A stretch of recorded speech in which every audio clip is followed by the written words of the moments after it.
강사 소개해드리겠습니다. 최윤식 박사님, 또 목사님이십니다. 총신 합동측 출신의 목사님이시고요.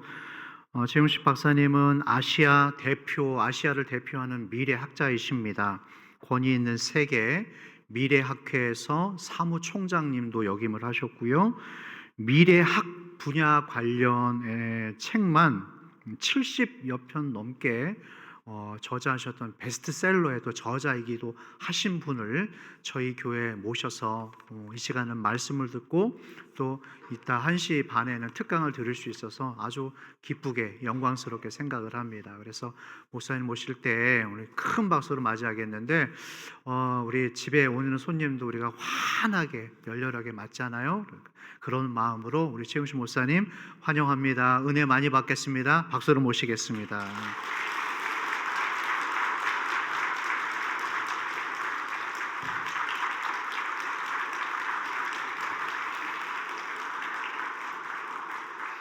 할렐루야. 기도하겠습니다. 오늘도 살아계신 하나님, 오늘 그 하나님의 말씀을 듣습니다. 에스겔 골짜기에 마른 뼈와 같은 우리들을 불쌍히 여기시사 살아남의 생명의 소생의 일이 오늘 일어나게 하여 주시옵소서. 다시 한번 고백합니다. 우리가 믿는 하나님은 지금도 살아계시며 유일하신 하나님이십니다.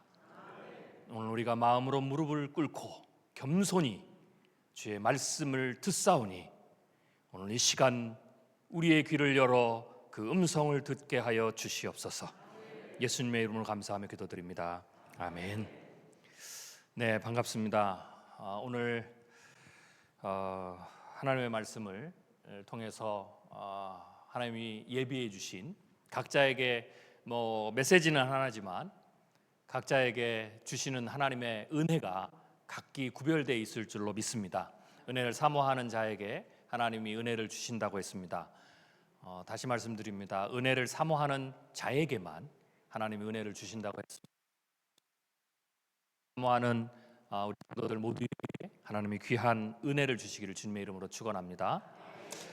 네, 화면을 띄워주시죠. 우리 앞에 놓인 세상은 두 가지 모습이 있습니다. 이거는 우리에게뿐만 아니라 이스라엘 백성들에게도 동일했습니다. 출애굽 사건이 나오는데요. 여러분들 잘 아시는 말씀입니다. 주일학교 시절에 굉장히 많이 오랫동안 교회 신앙생활을 하셨던 분들은 많이 듣는 말씀이죠. 이스라엘 백성들이 10가지 재앙을 통해서 하나님이 권능으로 출애굽하게 하시고 홍해라는 커다란 강을 권능의 역사로 둘로 갈라지게 하셔서 거기에 그 길을 통과하게 하시고, 그리고 뒤쫓는 애굽 병사들이 그 홍해가 다시 합쳐지면서 전멸하게 하시는 그런 놀라운 기적을 이스라엘 백성들이 봤습니다. 그리고 가나안 땅의 앞에 약속의 땅, 그 약속의 땅으로 가는 길 곳곳에서 하나님이 필요하시면 반석에서 물을 내게 하시고, 또 필요하면 만나와 외출하기로 먹이시고, 또 불기둥과 또 구름기둥으로 이스라엘 백성들을 보호하셨습니다. 불기둥과 구름기둥은 단순히 길을 인도하는 길잡이뿐만 아니라 사막은 여러분 잘 아시는 대로 밤이 되면 기온이 급강합니다. 네. 오늘 제가 여기 와 보니까 오늘 목사님이 아까 말씀하시는데 오늘 날씨가 해남에서는 정말 손에 1년에 한두 번 꼽을 정도의 굉장한 추위라고 말씀을 하셨어요. 정말 춥기는 춥더라고요. 눈도 많이 오고요. 이건 아무것도 아닙니다. 네, 사막에 가면 사람이 살 수가 없을 정도로 온도가 내려가죠. 200만 이스라엘 백성들이 출애굽할 때 성경의 장정만 60만입니다. 그러면 장정이라고, 여기서 장정이라고 얘기하는 것은 우리로 보면 생산 가능 인구라고 하는 나이가 있는 거죠. 그 인구 숫자만 60만이죠. 그러면 그 인구를 제외한 숫자는 얼마가 되겠습니까? 그 밑에 예를 들면 성인이 안 된 남녀, 어린아이, 그리고 이스라엘 백성들은 숫자를 셀 때 우리나라도 과거에도 뭐 다 그랬습니다. 여성의 숫자는 숫자에 기록하지 않았고요. 노인의 숫자도 기록하지 않았습니다. 그래서 학자들은 대체적으로 이스라엘 백성이 출애굽을 할 때 약 한 200만 정도, 미니멈 200만 정도가 출애굽을 했을 것이다 라고 얘기를 하고요. 그게 미니멈입니다. 해남의 인구가 제가 듣기로는 몇만이었죠? 6만. 네. 6만에 200만이니까 해남 인구를 다 모아놓고 여러분들이 어디 그 여행을 간다고 생각해 보십시오. 캠핑을. 그러면 그 사람들이 진을 친다고 해보세요. 텐트를 친다고 해보세요. 6만으로도 감이 안 오죠. 200만입니다. 그 200만이 사막에 쫙 진을 치고 야영을 한다고 해보세요. 그 추운 데서 그 사람들이 얼어 죽지 않도록 불기둥이 있는 겁니다. 근데 그 불기둥이 얼마나 신묘막측하냐. 우리 같으면 200만이 쫙 진을 치면 얼마나 진을 쳐야 되겠습니까? 몇 리를. 네. 몇 리를 도대체 진을 쳐야 됩니까? 심리가 4km인데 10리로 되겠습니까? 100리로 되겠습니까? 그럼 그 진을 치면 그 100리 끝에 있는 사람까지도 그 추위가 안 가려면 불기둥이 얼마나 뜨거워야 되겠습니까? 그러면 그 정도의 열이 방사를 하려면 앞에 있는 사람 다 죽어야 됩니다. 이렇게까지 생각 안 해보셨죠? 하나님의 놀라운 일서 불기둥이 있다더라 뭐 신기하네 뭐 이런 거죠. 아니에요. 그거는 정말 불기둥 자체가 나오는 것도 기적이지만 그 불기둥으로 그 추위를 전부 고른 복사열로 사람을 따뜻하게 한다. 여러분 낮에는 어떻습니까? 엄청나게 뜨겁습니다. 미국에 가면 데스밸리라는 곳을 여러분 아마 여행을 가신 분들은 갑니다. 데스밸리가 50도입니다. 50도면 여러분들 사우나의 온도에다가 그게 태양볕으로 내려집니다. 사람이 죽습니다. 그런데 그때 그걸 보호하기 위해서는 구름 기둥이죠. 역시 어떻게 됩니까? 10리, 20리, 100리를 줄을 서서 간다라는 거죠. 그 경험을 하고 그 놀라운 체험을 하고 여러분은 그 정도 체험도 안 하시고 예수 믿었잖아요. 그죠? 할렐루야. 여러분의 믿음이 이스라엘 백성보다 훨씬 낫습니다. 근데 그 이스라엘 백성이 그 정도의 경험을 하고 저도 그런 생각을 했어요. 야, 나 같으면 그 정도 봤으면 야, 진짜 하나님은 살아계시는구나. 놀랍구나. 이런 생각을 해야 될 거 아니에요. 그리고 그걸 눈으로 봤잖아요. 왜? 눈으로 봤으니까 그러면 앞으로는 경험이라는 게 있으니까. 저희 아버님이 어떻게 예수를 믿었냐면요. 제가 여기에 나주역에서 왔거든요. 그래서 나주가 제가 굉장히 친근합니다. 저희 외가가 나주거든요. 별로 안 좋아하시네요. 뭐 여기는 뭐 나주하고 해남은 뭐 다르다 뭐 이런 거죠. 저희 어머니가 나주 운남이라는 곳에서 어렸을 때 교편 생활을 하셨어요. 그래서 제가 머릿속에 정말 어렴풋이 기억이 나요. 그리고는 저희 아버님이 그 고향이 전라남도 장훈군 대덕면 진목리입니다.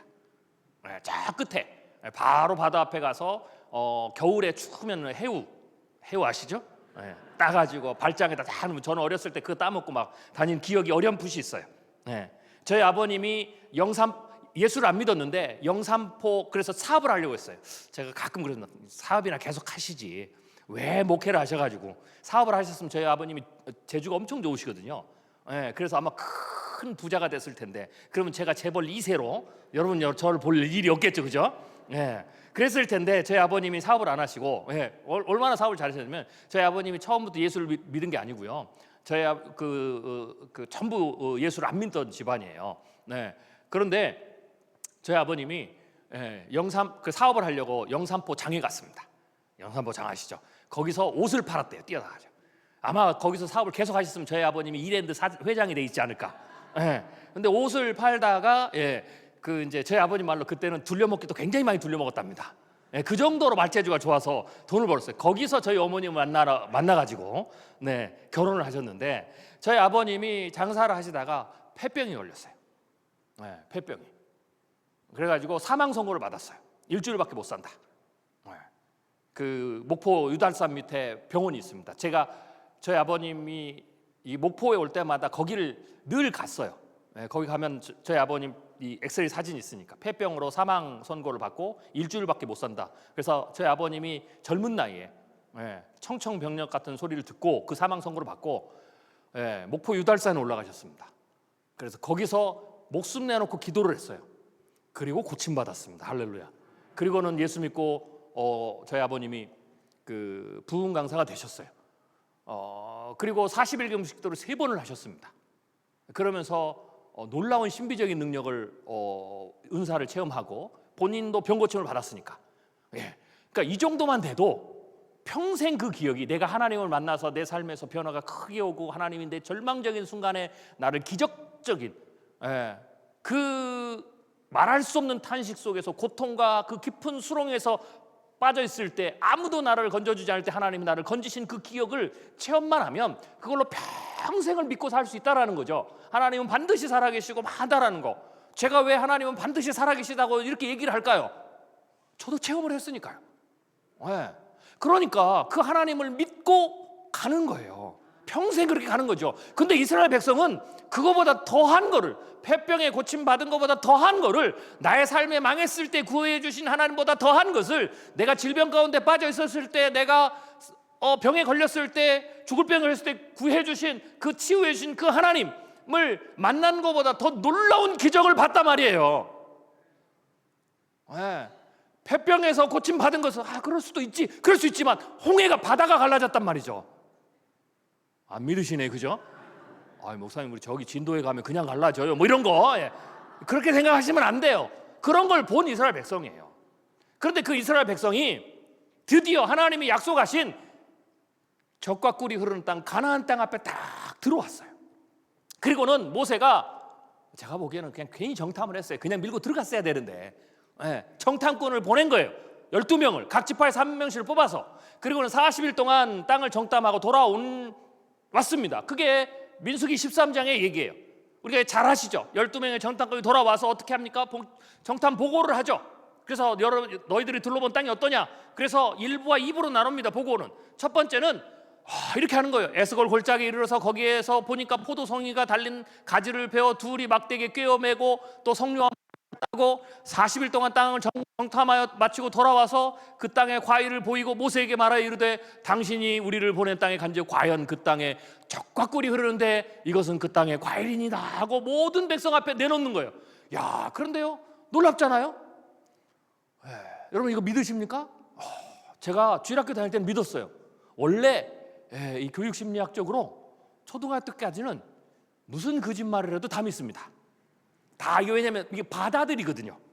산타 할아버지가 있다고 해도 믿는 거고, 그렇죠? 아빠가 선물을 줘도 그건 산타 할아버지가 준 거고, 그게 다 이렇게 수용성이 넓어요.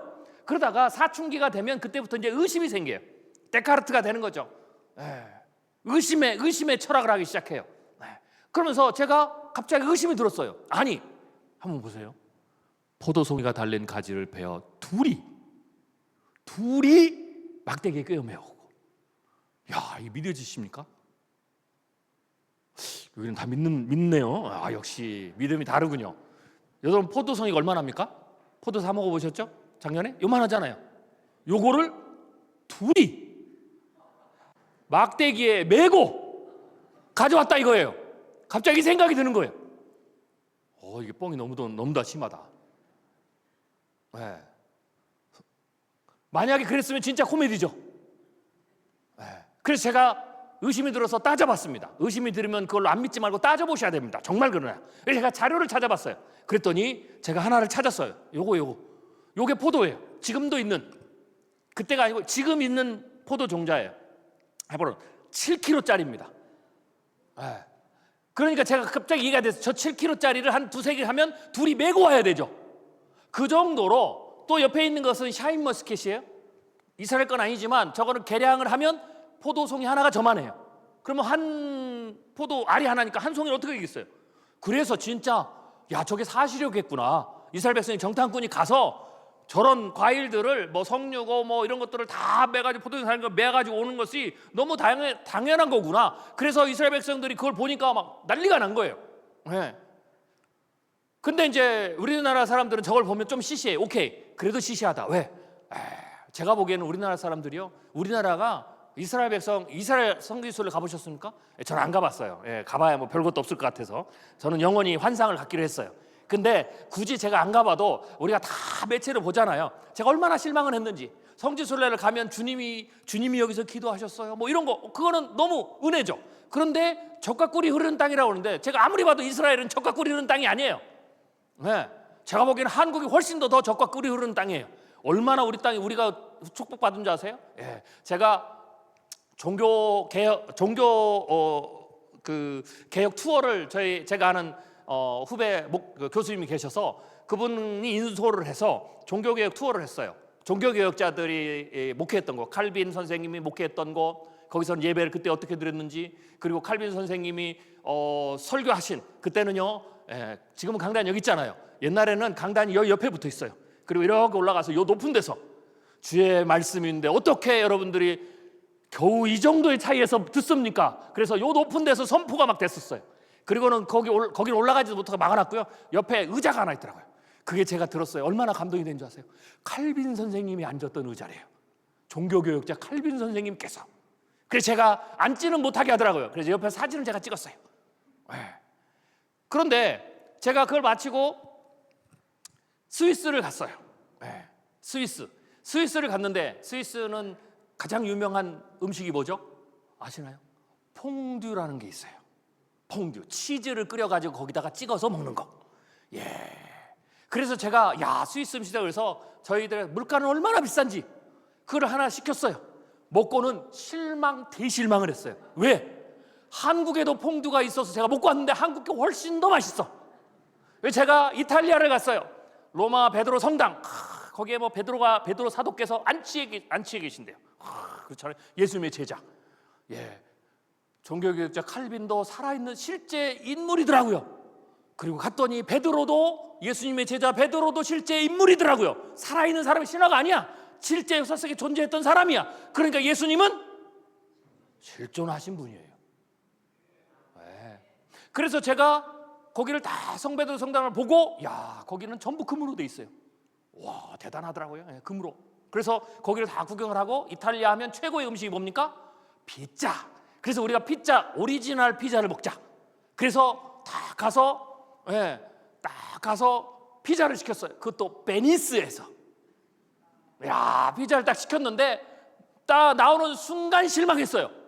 피자에 얇은데 거기다가 조개 몇 개 얹어놓고는 이걸 피자라고 파는 거야. 왜 실망했게요? 피자는 한국이 더 맛있어.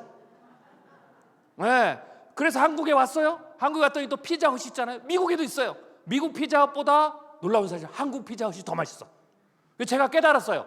한국에는 전 세계에 있는 베트남 쌀국수, 베트남보다 한국이 더 맛있어요. 제가 엊그제는 미국에 계신 제 친한 그 동기 목사님이 아버님이 돌아가셔서 오셔가지고 제가 저번에 미국에 갔을 때 대접을 얼마나 많이 받았는지 제가 사모님하고 둘이 오셨길래 장례 끝나고 제가 대접을 하러 고속버스 터미널에 가면 센트럴 파크 호남선에 가면 거기 쫙 옆에 가면 막 좋은 음식점들이 있어요. 그래서 제가 거기 가서 타이 음식을 대접했어요. 제가 타이에 가서 태국에 가서 먹었는데요, 한국 타이 음식이 더 맛있어요. 그리고 제가 얼마 전에는 우리나라 또 하면 김밥이잖아요. 뉴욕에서 난리가 났어요, 김밥이. 그리고 고구마도 난리가 났어요. 샌드위치 하나에 막 물가가 엄청 뛰어서 2만 원, 3만 원 하는데 고구마를 파는 거예요. 3,000원짜리. 그런데 사람들이 놀래가지고 이 고구마 하나 가지고 한 끼가 되니까 지금 히트를 쳐요. 요새 조금 힘드신 분이 있으면 뉴욕 가서 고구마 장사 하시면 돼요. 지금 난립니다. 그래서 거기서 막 김밥이 난린데, 그래서 우리는 시시하잖아요. 그래서 근데 어느 날 넷플릭스를 보니까 김밥 나라는 2편의 넷플릭스가 있어요. 그래서 도대체 김밥 나라 저걸 2편이나 할 수 있냐? 그래서 제가 봤어요. 깜짝 놀랐어요. 평생 보지도 못하는 김밥, 별의별 김밥이 다 있는 거 있죠, 우리나라에. 그리고 또 맛집 요새 그 프로그램 얼마나 많아요? 흑백 요리사부터 대단하더라고요, 그죠?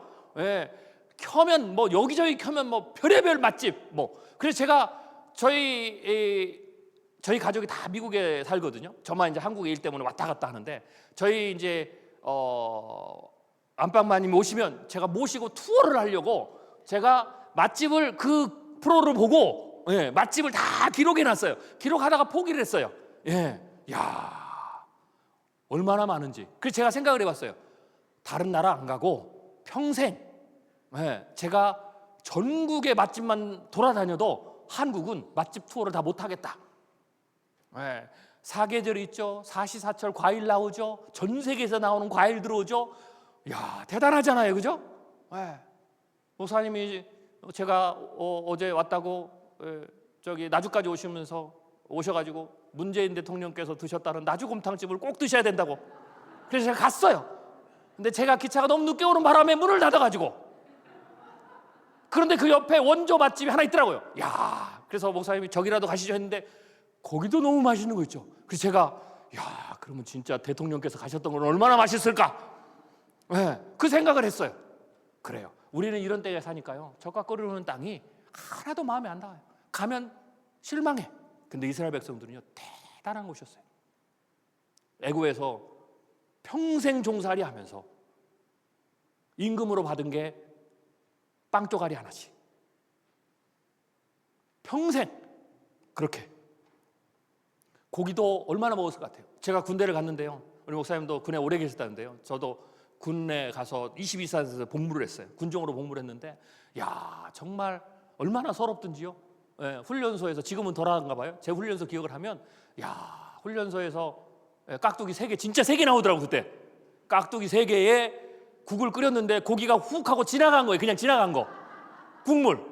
야, 그때 제가 평생, 제가 라면을 굉장히 좋아하는데 제가 제일 맛있게 먹은 라면이 군대에서 먹은 라면인데, 그 중에서도 훈련소에서 먹은 라면. 근데 그 훈련소에서 라면을 얼마나 끓이는지 아세요? 수십 봉지를 끓이는데 그걸 다 줄 서서 기다리잖아요. 라면이 다 팅팅 불어 터졌어. 그런데 제 평생에 그게 제일 맛있는 라면인 거죠. 네. 이스라엘 백성들은 저 젖과 끓이는 땅이 어마어마한 거예요. 그래서 정탐을 하고 와가지고 난리가 난 거예요. 야, 정말 우리가 저 땅을 얻으면 평생 행복할 거다. 그래요. 우리도 예수를 믿으면 평생 행복할 거라고 생각을 하는 거예요. 하나님이 다 지켜준다 그러고, 기도하면 다 들어준다 그러고, 하늘에 보화를 열어서, 하늘의 문을 열어서 막 보화를 막 쏟아지게 하고 막 그렇게. 그래서 예수 믿으면 병도 고쳐지고, 예수 믿으면 사업도 쫄딱 망했었는데 다시 거부가 되고, 예수 잘 믿으면, 혹은 내가 기도의 재단을 몽땅 쌓으면 나는 복 못 받아도 내 자손은 자손 만대로 서울대 가고 사업하고 하는 거 다 되는, 뭐 그런 걸 기대하고 왔겠죠. 여기는 굉장히 순수한 믿음으로만 오셨네요. 뭐 우리는 그런 거, 주님, 그 세속적인 것은 그거는 너무 세속적이어서 우리는 순수한, 그냥 주일에 쏟아진 이 은혜만으로 저는 먹고 삽니다라고 하시는 분이 역시 성숙도가 높아요. 네. 그래, 우리는 그렇게 예수를 믿었어요. 근데 놀라운 사실 뭔지 아세요? 예수 믿고 사업이 망해요. 제가 가장 가슴이 아파서 제가 평생 잊지 못하는 사건이 하나 있어요. 새벽 예배를 나오는데 엄마가 아이를 데리고 새벽 예배를 옵니다. 기도하려고. 남들은 다 기도도 안 하고 자잖아요. 여러분도 오늘 열심히 잘 주무시고 오셨죠? 네. 남들은 새벽 예배도 안 하고. 그런데 그분은 살아보겠다고 아이까지 데리고 새벽 예배로 왔는데, 마치고 돌아가다가 교통사고 나서 둘 다 천국 갔어요. 제가 그 장례를 치르면서 얼마나 울었는지 원망스럽더라고요. 신앙생활 제대로 하는 사람은 더 잘 돼야 되는데 기도하고 가서 차라리 그냥 일상생활 하다 교통사고가 나서 돌아가셨다 몰라도 해필이면 새벽 예배 끝나고 가다가, 신앙생활 열심히 안 하는 사람은 떵떵거리고 잘 사는데, 그렇죠? 우리 지금 잘 살고 있잖아요, 그죠? 사고도 안 당하고. 제가 너무 가슴이 아팠어요. 예수 잘 믿으려고 하니까 내가 시간도 내야 되고, 헌신해야 되고, 물질을 바쳐야 되고, 11조 열심히 하나님께 드리면 10배, 100배, 1000배로 갚아주신다는데, 남들은 11조 안 내는 놈들이 더 잘 살아. 주일날 예배만 반짝 나오고 나머지 안 하고 다 하는 사람들이 더 잘 살아. 심지어는 어떤 사람은 예수 안 믿는 사람이 더 잘 사는 거야.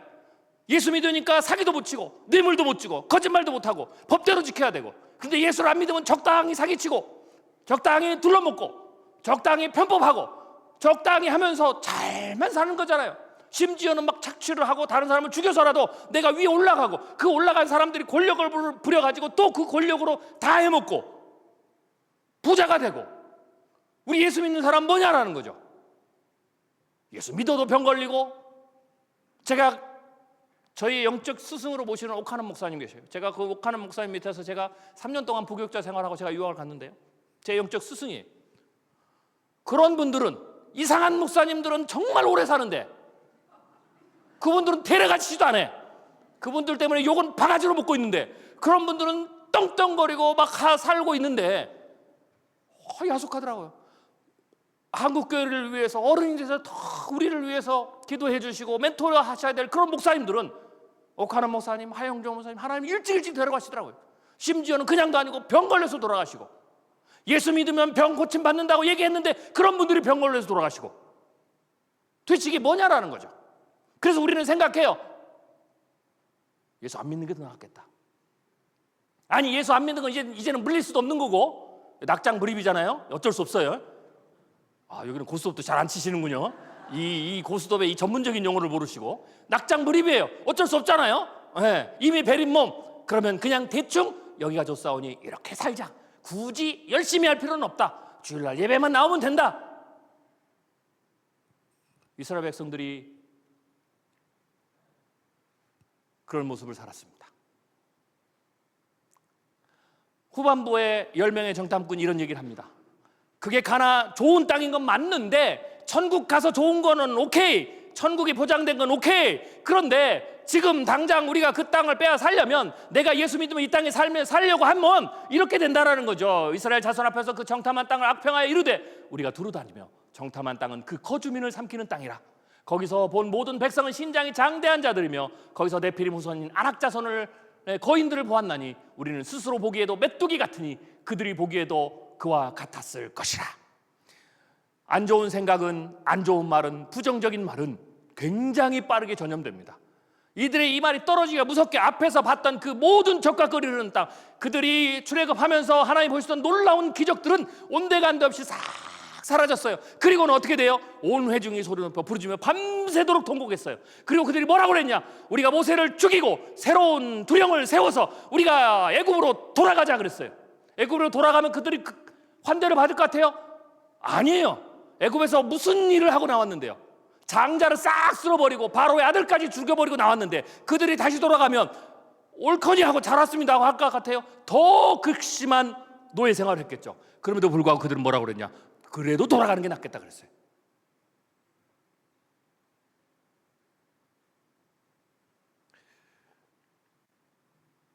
하나님이 미리 경고를 하셨습니다.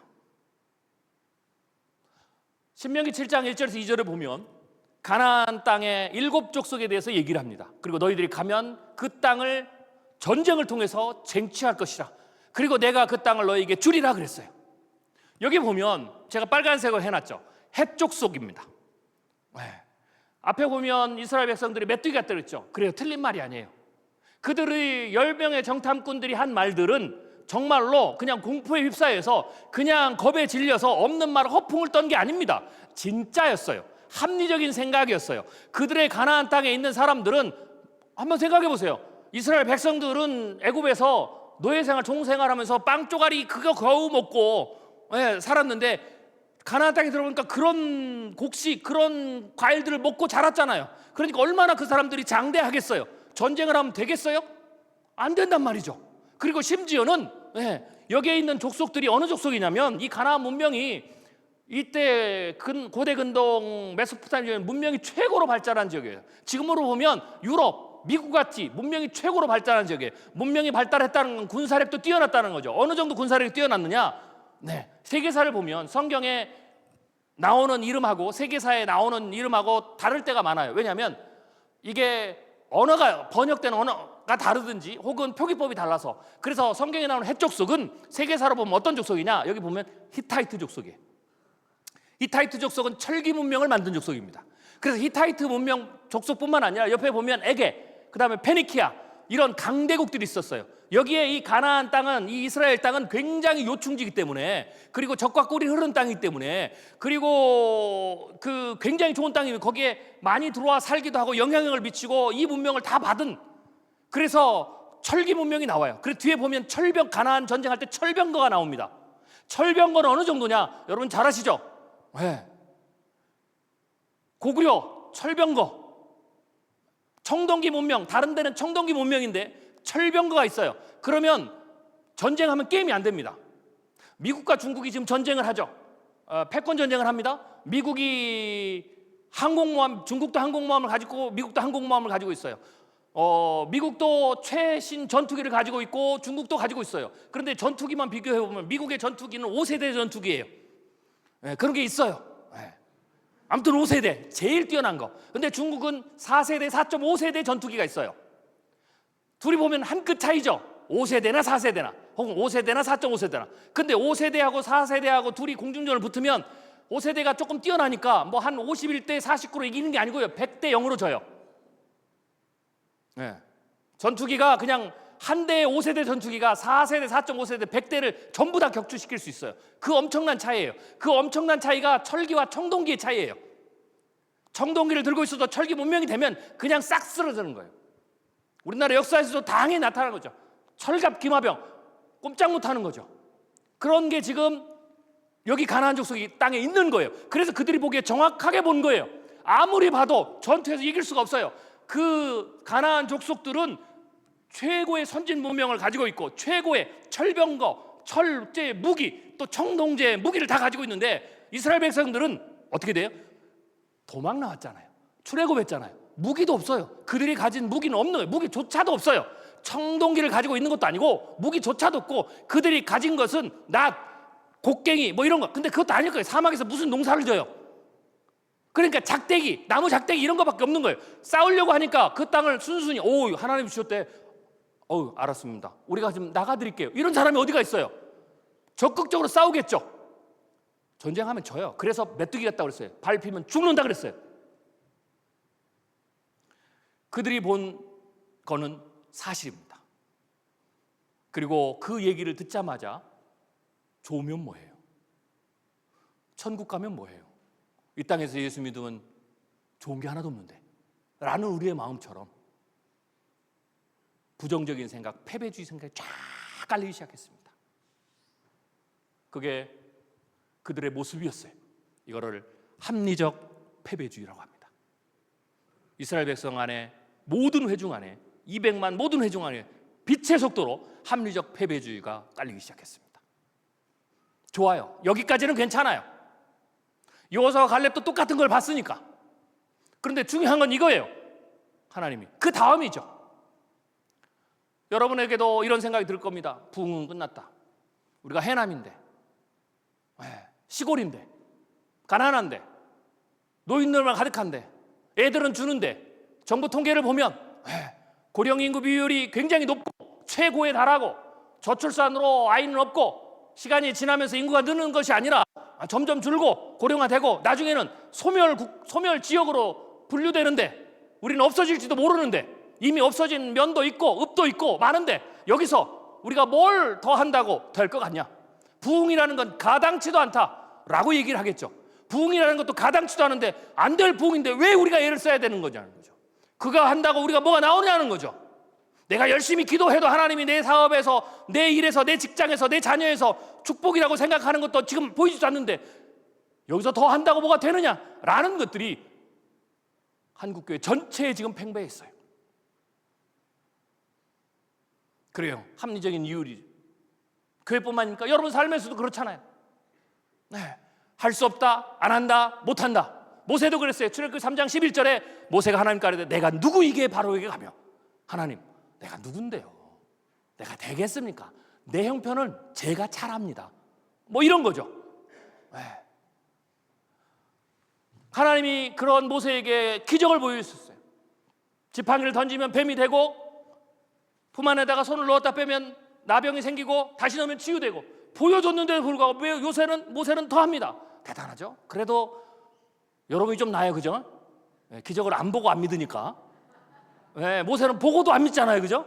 그래서 모세가 또 뺍니다. 모세가 여호와께 가로되 오 주여 나는 본래 말을 못하는 자입니다.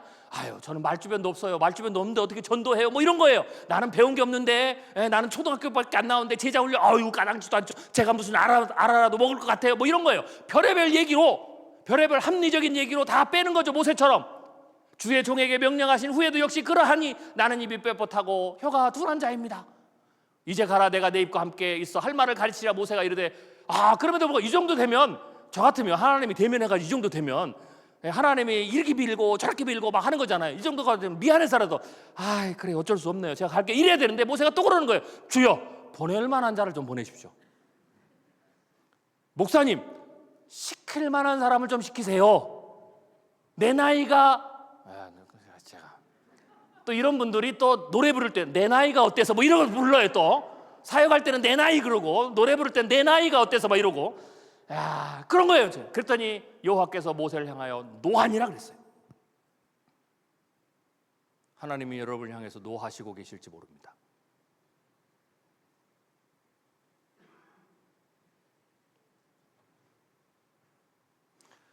우리는 합리적인 패배주의에 빠져서 정말로 영적인 그리스도인으로 우리는 살지 못합니다. 우리는 죽게 될까 두려워하고 빼앗길까 두려워하고 세상이 나를 칠까 두려워하고 재난이 나에게 미칠까 두려워하고 안전한 곳을 떠나게 될까 두려워하고 수고한 것이 헛될까 두려워하고 내가 칼에 찔리고 모욕을 당할까 두려워하고 힘이 약하여 두려워하고 하나님이 나를 버리셨는가 두려워하고 장차 받을 고난을 두려워합니다.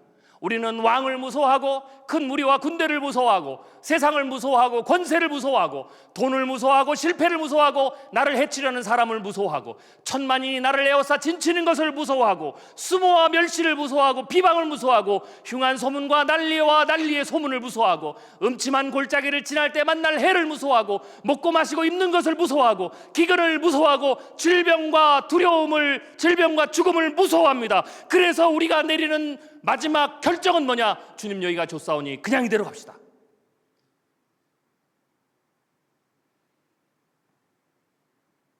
크리스찬에게 여기가 좁사오니는 거룩한 말이 아닙니다. 크리스찬에게 여기가 좁사오니라고 말하는 것은 곧 내가 죽었음을 선포하는 겁니다.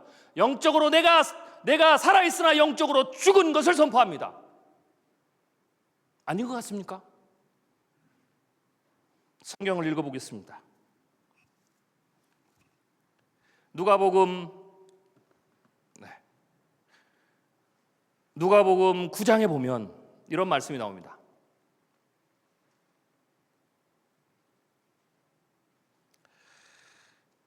변화산의 모습이 나와요. 예수님이 변화산에 기도하시다가 호련히 변화됩니다. 그리고 제자들이 눈을 떠보니까 모세와 엘리야가 있습니다. 베드로가 깜짝 놀라서 이런 얘기를 하죠. 주여 여기가 좁사오니 우리가 초막셋을 짓고 하나는 주님을 위해서, 하나는 모세를 위해서, 하나는 엘리야를 위해서 우리가 여기 삽시다 그래요. 너무 홀리한 말 같죠? 너무 영적인 말 같죠? 천만의 말씀이요. 배경을 아셔야 돼요. 이 배경을 보면 이런 거예요. 9장 32절에 보면 베드로와 함께 있는 자들이 깊이 졸다가 예수님과 함께 기도하러 올라갔는데 베드로와 제자들은 깊이 졸았어요. 영적으로 잠을 잔 거예요. 주님과 함께 있었지만 영적으로 무능한 상태, 잠을 잔 상태, 사망의 상태에 있었던 거죠. 그래서 갑자기 깨보니까 주님이 보이니까 막 뭐 조망 얘기를 하고 여기가 좁사오니 하는데 이게 영적인 얘기가 아니고 성경의 영적인 얘기가 아니라는 것을 뭐라고 얘기하냐면 33절에 이렇게 합니다. 하나는 모세를 위하여 하나는 엘리야를 위하여 하사이다 하되 성경이 이렇게 합니다. 자기가 하는 말을 자기도 알지 못하더라 그랬어요. 횡설수설했다 이 말이에요. 우리가 뭘 더 할 게 있느냐? 첫 번째는 패배주의. 해봐서 다 안 되는 거 뭐 하러 하는 거죠. 어차피 소망도 없는데 해봐도 안 되는 거. 어차피 우리는 그냥 다 고령화되고 우리는 농촌이고 시골이가 할 수 없어서 다 무너지고 문 닫는 교회가 한둘도 아닌데 요새는 사람들이 예수도 안 믿는다는데 굳이 왜 우리가 그걸 해야 되는 거죠? 할 것도 없는데 왜 우리가 배워야 되느냐 하는 거죠. 왜 훈련 받아야 되느냐 하는 거죠. 그리고 그걸 받았다고 해서 내 삶이 달라지는 것도 아닌데. 그래서 우리가 생각하는 것은 목사님 그냥 이대로 우리가 72년, 73년 되셨나요? 잘 왔잖아요. 그냥 이대로 갑시다. 뭘 더 합니까? 더 해도 안 되는 거. 뭘 더 합니까? 괜히 힘들기만 하죠. 여기가 좁사오니는 영적으로 죽은 사람에게서 나오는 말입니다. 베드로처럼 조는 사람에게서 나오는 겁니다. 그거는 영적인 말이, 홀리한 말이, 은혜로운 말이 아니라 횡설수설, 자기가 하는 말이 무엇인지 모르는 횡설수설하는 말입니다. 성경이 말하는 게 있습니다. 교회는 사라져도 복음은 멈출 수 없습니다. 왜 주님이 안 오신 줄 아십니까? 제가 기도를 했어요. 여러분도 기도하시죠? 자, 정말 세상이 이렇게 악하고인데 주님이 빨리 왔으면 좋겠다. 근데 왜 도대체 주님은 안 오시냐는 거죠. 곧 오겠다, 내가 곧 오겠다라고 하신 주님이 2000년이 지나도 안 오시는 거예요. 내가 보기엔 앞으로 2000년 지나도 더 안 오실 수도 있을 것 같아. 여기는 마라나타의 소망이 많군요. 역시 주님 어서 오시옵소서. 네, 안 오실 것 같아. 도대체 언제 오시냐라는 거죠. 주님이 왜 안 오실까요? 생각해 보셨어요? 제가 그렇게 하다가 갑자기 생각을 해봤어요. 그럼 주님이 왜 안 오시냐? 주님이 안 계셔서 안 오시는 거냐? 아니면 주님이 제자들이 살아나 부활했다고 착각한 거냐? 아니라는 거죠. 성경은 사실이에요. 한 명이 아니라 수십 명의 제자들이 보는 데서 주님이 올라가셨단 말이에요. 그리고 다시 너희들이 본 대로 다시 오겠다고 약속하셨어요. 주님이 안 오신 이유가 뭘까요?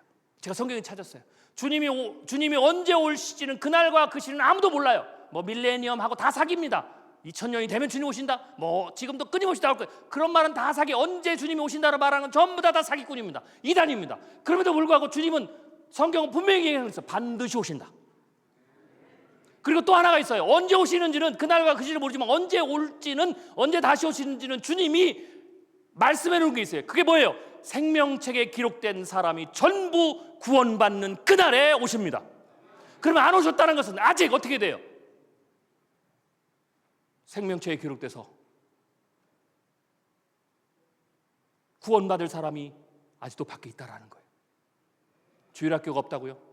그래요. 저출산이 줄어서 절대적으로 아이의 수가 적은 건 맞아요. 그럼에도 불구하고 밖에는 여전히 복음을 들어야 돼. 주님의 생명책에 기록된 아이가 있다라는 거죠. 여러분은 그들을 하나도 사랑하지 않아도, 그들의 관심이 전혀 없어도, 그들을 위해서 울지도 않아도 주님은 오늘도 그들을 위해서 울고 계십니다. 여러분은 전도를 멈췄어도, 한국교회는 전도를 멈췄어도 주님은 멈추지 않으십니다. 복음은 멈출 수 없습니다. 이 지역에 교회가 몇 개가 없든 몇몇 교회가 사라지든 그건 아무런 중요하지 않아요. 중요한 건 단 하나, 이 지역의 모든 교회가 사라지고 해남에 우리 교회 하나만 있더라도, 우리 교회만이라도 마지막 그 순간까지 복음을 전해야 돼요. 복음은 멈출 수가 없습니다. 생명을 살리는 데 멈출 수가 없습니다. 아니, 멈추면 안 됩니다. 그걸 위해서 주님이 우리를 부르셨다라는 거예요. 우리를 이 땅에서 예수 믿고 건강하게 살고 사업이 잘 되고 서울대를 가고 그러기 위해서 주님이 우리를 예수 그리스도인으로 만든 것이 아니라는 겁니다. 그것을 위해서 주님이 십자가에 돌아가신 게 아니라는 겁니다. 주님이 십자가에 돌아가신 이유는 나를 살리기 위하십니다. 나를 부자 만들기 위해서 돌아가신 것이 아닙니다. 아니, 부자하고 전혀 비교할 수 없는, 내 건강과 전혀 비교할 수 없는 영원한 생명을 주시기 위해서 주님이 십자가에 죽으셨습니다. 그 주님이 여전히 밖에서 울고 있는, 밖에서 아직도 복음을 듣지 못하는, 나이가 많든 적든 상관없습니다. 여자든 남자든 상관없습니다. 공부를 많이 했든 안 했든 상관없습니다. 주님이 자신의 핏값으로 산 그 사람을 우리를 통해 함께 살리기를 원하십니다. 우리의 눈에는 그게 너무 힘들어 보여도, 그래서 이스라엘 백성들은 포기한 겁니다. 그 약속을 포기한 거죠. 그러나 똑같은 것을 봤던 여호수아와 갈렙은 이렇게 얘기합니다. 여호수아와 갈렙이 너무 긍정적인 사람이라서, 그들 여호수아와 갈렙 보기에는 충분히 그들을 이길 수 있을 것 같아서 한 게 아닙니다. 여호수아와 갈렙도 두려웠습니다. 똑같습니다. 마찬가지입니다. 그럼에도 불구하고 여호수아와 갈렙은 이걸 믿었습니다. 신명기 10장 1절, 말과 병거와 백성이 너보다 많음을 볼지라도 그들을 두려워하지 말라. 애굽 땅에서 너희를 인도하여 내신 내 하나님 여호와께서 너와 함께 하시느니라.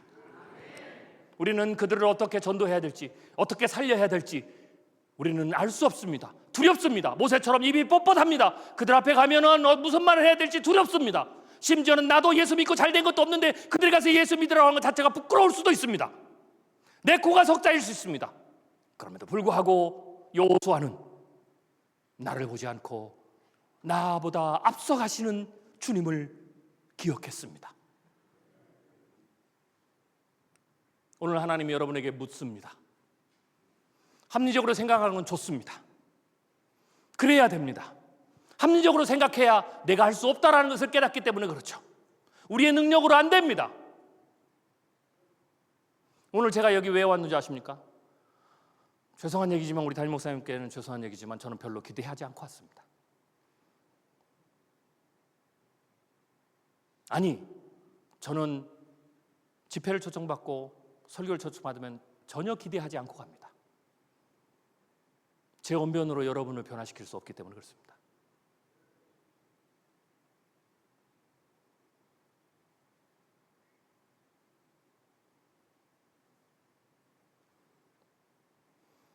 그러나 하나님의 뜻이 있다면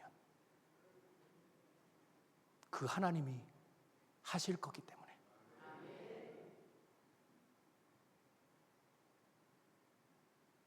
오늘 하나님이 여러분에게 묻습니다. 하나님 이스라엘 백성들에게 이렇게 얘기하셨습니다. 민수기 14장 28절 여호와의 말씀에 내 삶을 두고 맹세하노라. 이게 성경에 몇 번 안 나옵니다. 하나님이 가장 강조할 때 하는 겁니다. 우리도 그렇죠. 내 목숨 걸고 내가 약속한다라는 거 똑같습니다. 하나님이 자기의 생명을 걸고 내 삶을 두고 맹세하노라 이겁니다. 너희 말이 내 귀에 들린 대로 내가 너희에게 행하리니. 합리적인 생각 이후에 가장 중요한 건 뭡니까? 그거는 상관없습니다. 어떤 생각을 해도 엘리야도 그랬고 모세도 그랬고 다 그랬습니다. 우리의 그게 정상입니다. 그럼에도 불구하고 마지막 선택이 중요합니다. 그럼에도 불구하고 어떤 선택을 하느냐? 하나님 편에 설 것이냐 하나님 편에 안 설 것이냐. 200만의 가나안 백성들 중에서 199만 9,998명은 애굽으로 돌아가자 그랬습니다. 그러나 단 2명은 여호수아와 갈렙은 아니다, 여호와께서 우리와 함께 하시면 우리가 능히 이길 수가 있다. 민수기 14장 35절에 나 여호와가 말하노니 모여 나를 거역하는 이 약한 온 회중에게 내가 반드시 이같이 행하리니 그들이 광야에서 소멸되어 거기서 죽으리라. 그래서 여호수아와 갈렙 2명을 제외한 나머지 모든 이스라엘 백성들은 그들이 말한 대로 하나님이 생명을 걸고 그가 내가 열심으로 내가 그 일을 이루겠다 그랬어요. 그래서 가나안 정탐을 40일 한 것을 1년 삼아서 40년 동안 광야에서 그 적과 꿀이 흐르는 땅에서 그 은혜의 땅 약속된 보장의 그 땅에 들어가지 못하고 40년 동안 방에서 뱅뱅뱅뱅 돌다가 전부 소멸됐습니다. 오늘 지금 이 시대도 마찬가지입니다. 하나님이 주신 시대적 소명, 주님께서는 지금도 교회 밖에서 복음을 듣지 못하고 생명책에 들어가야 될 어린아이든 노인든 상관없이 그분들을 위해서 그 사람들을 위해서 주님은 지금도 멈추지 않고 기도하시고 복음을 멈추지 않으신데 우리는 이 자리에 가만히 있다면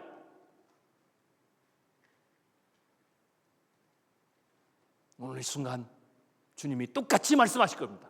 살아계신 하나님이 동일한 하나님이시기에 이스라엘 백성에게 하셨던 그 말씀대로 그 말씀을 하신 대로 그 일을 이루신 대로 내 말이 너희 말이 내 귀에 들린 대로 내가 행하리라. 포기한 교회는 하나님이 반드시 소멸시킬 겁니다. 여러분은 지금 100주년을 앞에 두고 새로운 비전을 가지고 나가려고 합니다. 100년을 향한 도약은 오늘 여러분의 선택에 달려있는 겁니다. 자연적으로 시간이 가면 100년을 채워지는 것이 아니라 오늘 이 말씀을 듣고 내가 어떤 선택을 하느냐에 따라서 여러분의 교회가 100년 이후에 더욱더 강성한 교회가 될 수도 있고 아니면 100년 그 100주년 기념이 여러분의 교회가 문을 닫아서 소멸되는 시간이 될 수도 있습니다. 그거는 그 둘 중에 두 갈림길이 오늘 여기에 놓였는데 그 갈림길 중에서 어느 쪽으로 가느냐는 오늘 여러분이 오늘 이 말씀을 듣고 어떤 선택을 하느냐입니다. 여호수아와 갈렙을 선택을 하면 기필코 가나안 땅을 약속의 땅을 얻을 것이지만 그렇지 않으면 제가 하는 게 아닙니다. 하나님의 말씀입니다. 다시 말씀드리겠습니다. 나 여호와가 말하였거니와 나를 거역하는 이 악한 온 회중에게 내가 반드시 같이 행하리니 그들이 이 광야에서 소멸되어 거기서 죽으리라. 하나님이 살아계시기 때문에 반드시 그런 교회는 소멸시키실 겁니다. 그리고 하나님이 주신 새로운 시대적 소명을 감당하고 주님 오실 그날까지 마지막 한 생명이라도, 그 생명이 어린아이든 노인든 상관없이 마지막 그 한 생명이라도 끝까지 복음을 전하고 살리기를 원하는 그 교회는 주님이 이 광야와 같은, 황무지 같은 곳에서도 불꽃같이 다시 일으키실 겁니다. 오늘 여러분의 교회가 100주년 되는 그 100년의 그날에 어떤 교회로, 소멸되는 교회로 가시길 원합니까? 아니면 다시 불꽃같이 일으켜서 지금보다 갑절에 그 이상의 부흥하는 교회가 되기를 원하십니까? 어떤 분은 그러실 겁니다. 주님이 정말 이 일을 하실 수 있습니까? 뭐 그냥 간단하게 기적을 베푸면 되겠지만 우리 교회가 다시 부흥한다고요? 이것이 차고 넘친다고요? 우리가 복음을 다시 전해서 이 지역을 다시 살려낼 수 있다고요? 안 믿어집니다. 모세가 그랬습니다. 하나님이 하신 걸 다 믿었지만 그래도 이 백성들이 지금 고기를 달라고 한번 생각해 보십시오. 200만입니다. 그 200만이 한 끼도 아니고 한 달 동안 매일 새끼마다 고기를 먹게 한다고요? 한번 생각해 보십시오. 제 생각으로는 아무리 주님의 기적을 받지만 그건 아닐 것 같아요. 이 200만이 넘는 사람들에게 삼시세끼 입에 신물이 나도록 더 이상 지겹도록 고기를 준다면 바다의 모든 물고기를 다 들어다가 해도 안 될 것 같고요. 자기 생각에는 소와 양을 다 잡은 듯 안 될 것 같아요. 여전히 안 된다고 생각하십니까? 내 삶에서는 주님의 놀라운 역사가 안 일어날까로 여전히 생각하십니까? 주님, 지구상에 예수를 믿는 사람이 수십억인데 정말 나까지 내 삶 안에서도 주님이 역사하십니까? 저는 안 믿어진다라는 거죠. 우리 담임 목사님에게는 가능하겠지만 그게 저까지 올까요? 이 질문에 오늘 주님이 말씀하십니다.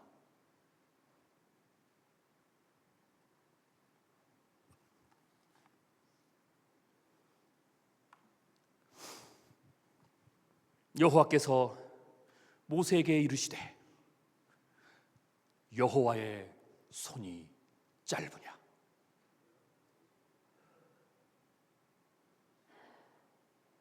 여호와께서 모세에게 이르시되 여호와의 손이 짧으냐? 내가 이제 내 말이 내게 응하는 여부를 보리라.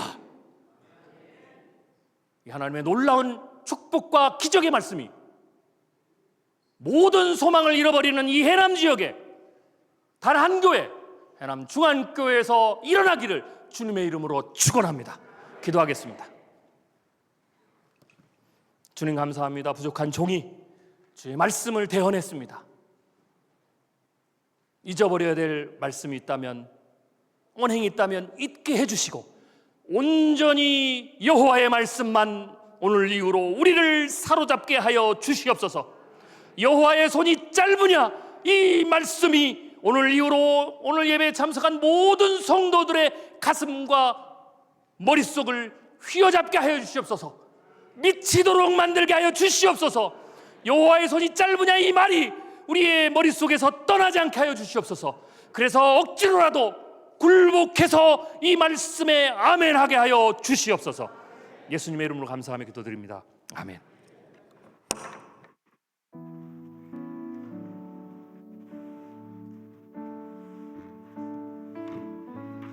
찬양하겠습니다.